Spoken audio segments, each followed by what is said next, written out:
Good afternoon. My name is Bob Bruner, and I am the A&R Purdue Extension Educator for Clay and Owen counties. This is the second session in our Fall Pond Workshop series, Why is My Pond Green? Today we're going to be talking about the root causes of why weeds and other problems occur in ponds. Now, the primary root cause of many of these problems, though not the only one, is a phenomenon known as runoff. Runoff can take many different forms. Typically, it is most understood as the movement of water from adjacent lands or structures once soil has become fully saturated. So, those moments when heavy rains occur or when you have particularly clay like soils that don't easily absorb water, the movement of this water across the surface can transport a variety of materials, both large and small, and is often referred to as non-point source pollution. Now, areas where runoff occur and create problems include, but are not limited to, row crop fields and what we would typically think of an agricultural operation, including corn and soybeans, livestock operations whose presence of manure will transport nitrogen and other materials during runoff events, highways and roads, which are particularly susceptible due to the impervious surface that they represent and all the chemicals that come off of the use of vehicles on those highways and roads. Industrial operations for the variety of materials that may be used in their processes, and from residential areas, from when runoff occurs after we've fertilized our yards and all of the waste that we humans produce just by living in an area. It's important to keep in mind that runoff is a natural process. This is a process that is unstoppable due to features in the landscape, what kind of existing moisture, and what other just objects exist within the terrain. Decomposition of plants and animals will generate a lot of the same materials that are going to cause problems in your ponds that you would find in, say, an agricultural operation or a livestock operation or when you fertilize your yard. The biggest difference is how that runoff gets from a natural area to your pond. And oftentimes it's just because your pond develops naturally and it happens to be on your property. Some of the effects of runoff can vary, though. Most typically, we're going to think about, well, this farmer just did this, and now I think that it's causing a problem in my pond. Well, while that may be an easy assumption, it's not necessarily true. Oftentimes, the sources of runoff aren't necessarily what we think they are, and what they carry with them. For example, there are several kinds of pollution that can come with runoff, and this picture tells a great story of it. If you look closely, you could see that clearly there's some kind of trench that's been dug into the ground, most likely due to the movement of water over time. And if you look a little bit closer, you can see a kind of metal object sitting there in the image. This is one of the effects of runoff. The movement of water is capable of carrying materials that you wouldn't think could be easily carried away. When you think of something being washed away, you probably envision a flood washing away cars and other things. Well, it's the same principle. It doesn't take that much water to really move objects around. Smaller objects are easily spread through the movement of water, and often they're carried into natural areas connected to water sources that we humans use, whether we like to go fishing or take our boat on out it. This is just one of the biggest problems of us needing to be better stewards of the land that we live on. One thing to note is that runoff can be the largest problem involving runoff and the movement of larger materials is when it occurs near housing, near residences where human waste is going to exist, and potentially near landfills that have waste that's waiting to be properly processed. Large-scale rain events and runoff can transport those materials, just like you saw in the previous image. Another effect of runoff and any instance of water moving across a landscape over time is erosion. And this is best understood by us as just damage to our properties.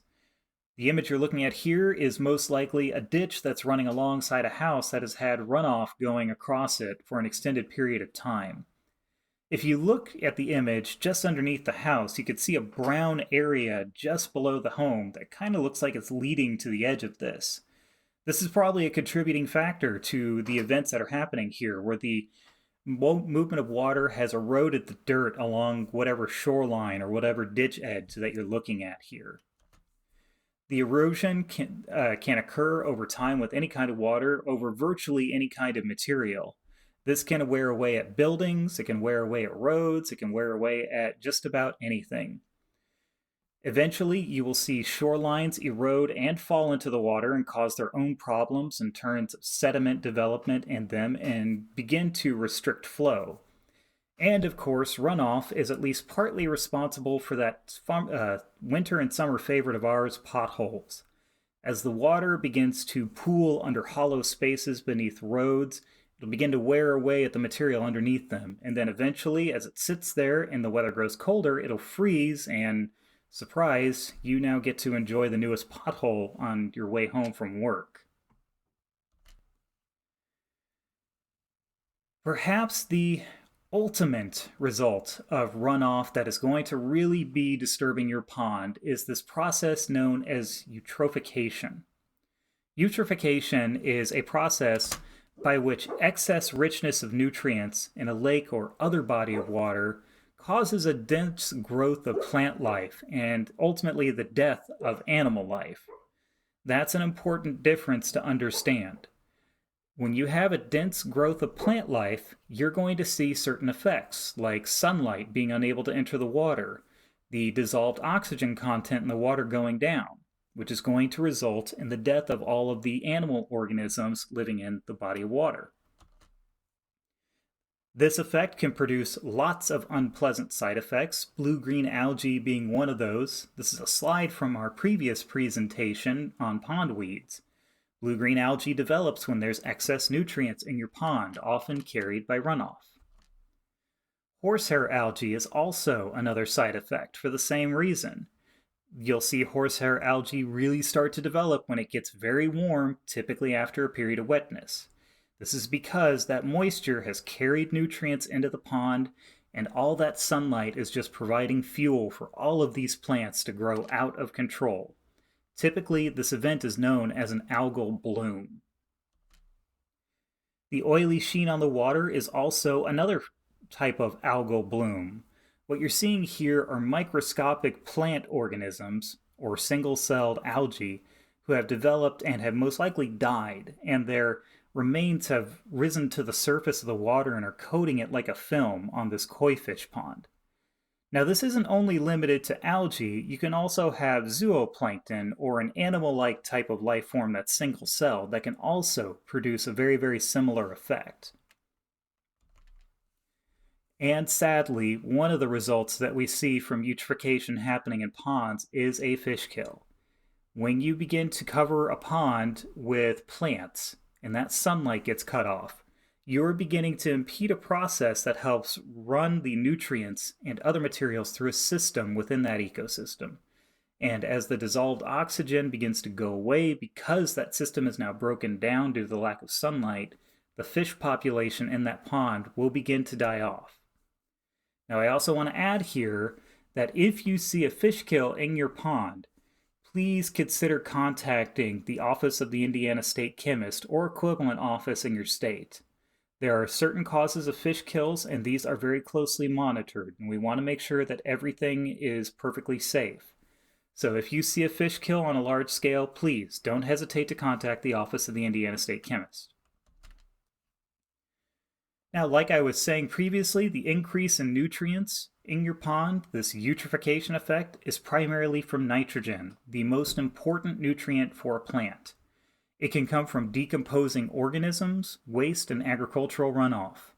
Now, when I say decomposing organisms there, that means plant leaves, plant materials, often washed into the water, or if you have trees and other things surrounding your ponds, the leaves that fall off of them and then just float down to the bottom.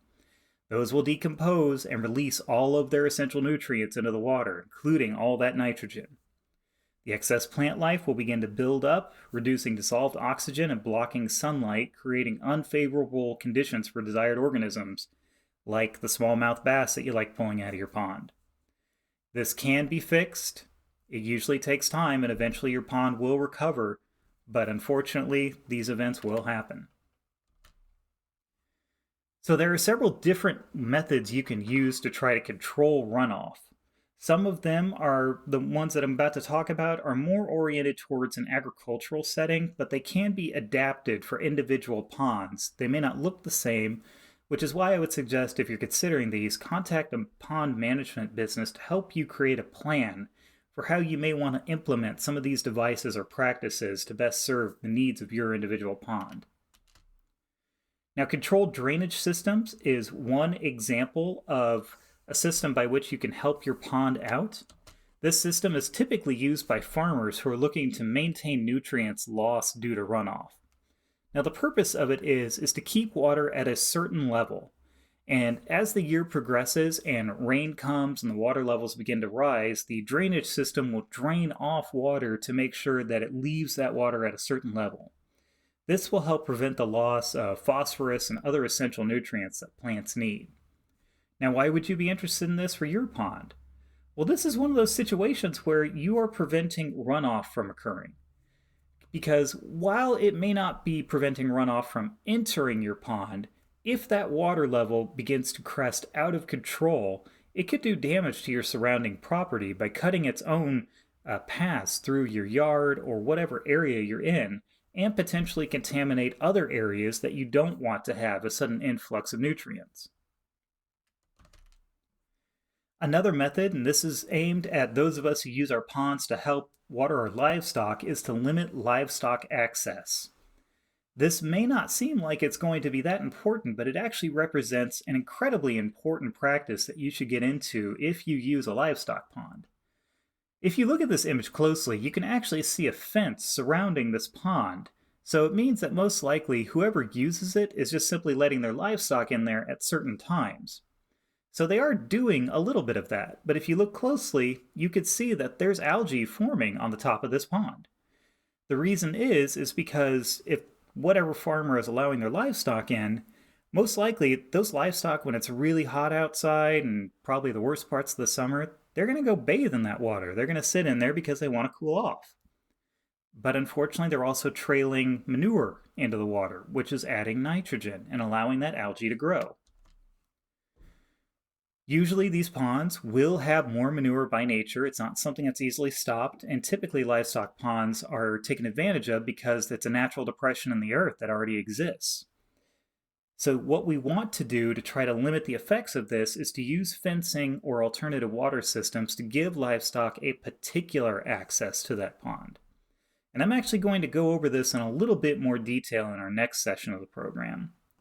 The key point here I'm making, though, is that you want to prevent manure contamination in the water. You don't want a blue-green algae bloom in the same water that your cattle are drinking out of, or you're going to lose cattle. Perhaps the hardest one to try to do is to remember to use vegetation as a filter. Plants, especially native plants, act as a natural filtration system for runoff across land surfaces as you get close to a pond. These plants are going to begin absorbing nitrogen and other materials before it hits your pond water. Now, the reason that I say this is difficult is that what is the purpose of your pond? If you want to make sure livestock have access to it, you're probably going to go, well, I may need to bush hog around this pond so they can get to it. Or if you like your pond for its aesthetic value, you don't necessarily want a big crop of weeds that are blocking the view. Or if you have a particular fishing spot you love, or it's a pond that's big enough that you want to go out boating. Oftentimes, you're going to see natural vegetation as a bunch of weeds that are just blocking the view that you want. However, it's still important to have them. They will serve a purpose. Now note here that I say native vegetation. Do not try to plant non-natives here, because oftentimes you may plant something that is actually an invasive species, such as purple loosestrife, and it can cause massive problems in the future. Talk to a pond management agency or your local extension educator to learn a little more about this subject before you make a decision on it. Now, just a few things for our more residential areas to help them manage a little bit better. Have you checked your gutters recently? Oftentimes, gutters can overflow or begin to run in ways that we don't intend them to. And as time goes on and the gutters just get used over and over, especially during bad years when the weather's really rainy, your gutters may not be functioning the best that they should, or they may not be set up properly. Check where the water coming out of them is going. Is it running across your yard and forming its own path, or is it just sitting in one spot and then beginning to very slowly drain away? This could indicate a problem. There are a few things that you can do instead of just letting gutter water sit there, though. For example, you could consider planting a rain garden. Rain gardens are great for aesthetic views, and they are built solely for the purpose of being able to absorb excess water and reintegrate it into their own system, creating this beautiful little rain garden you see here. You can even look closely at the image and you can see a predetermined path for water to run along, and the plants are set up higher so that the water is going to hit them first, get filtered before it enters that predetermined path.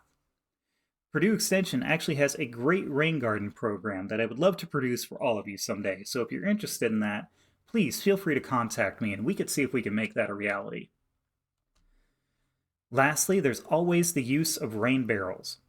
Now, while you may not be sure if rain barrels are really worth it, one thing that I'd like to mention is that at our extension office in Owen County, we recently put together a community garden that uses rain barrels as its water-fed system. And over the course of the year, we produced a lot of tomatoes, eggplants, and squash, all through the use of a rain barrel. So this is an excellent option if you're looking to maybe get a little bit better at what you're gardening and to just be a little bit better steward of your environment for virtually no cost. All right, with that, we are at an end for our program of Why is My Pond Green? You can see my contact information there, so if you have any questions, please feel free to call me at the number below or email me at any time. And I look forward to seeing you guys at our next program, What Makes a Good Pond?